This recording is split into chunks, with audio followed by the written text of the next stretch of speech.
and during the week we had to be in at 8 o'clock. You signed in,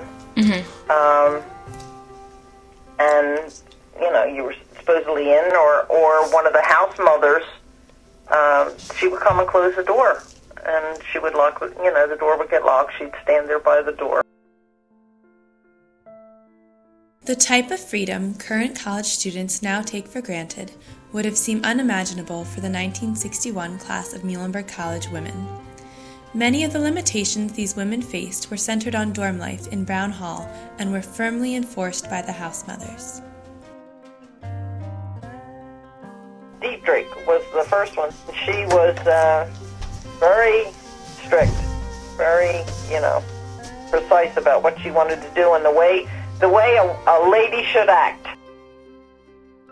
The lady that was down the end on the left-hand side was a nurse. So if people got sick during the night and you couldn't get over to the health suite or whatever, you would go to her, sort of.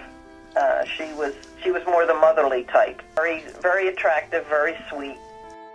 In that living room section that is no longer really a living room, we used to come down there and they would have, she would have meetings with us and talk about, maybe there were girls sneaking out. I know there were girls sneaking out and coming in past curfew and you know, talking about things that, you know, you weren't allowed to do. Now, there were some girls that snuck out the back exits or out windows and so forth, and then you had, on 3 weekends a semester, you were allowed to stay out till 1 o'clock. That was a biggie. So you had to sign in and sign out if you were going off campus. Tell where you were going, who you were going with, and then you signed in when you came in the evening or whenever you came in.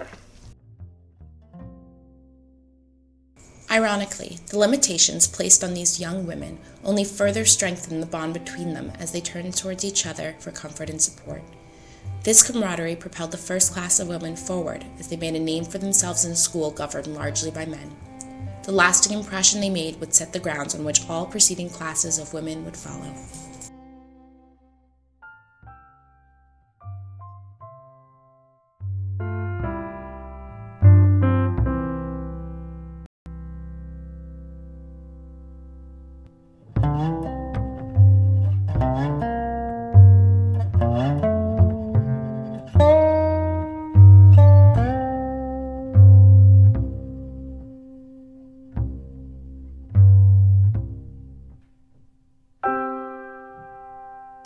You know, it was like 99 girls against the rest of the world.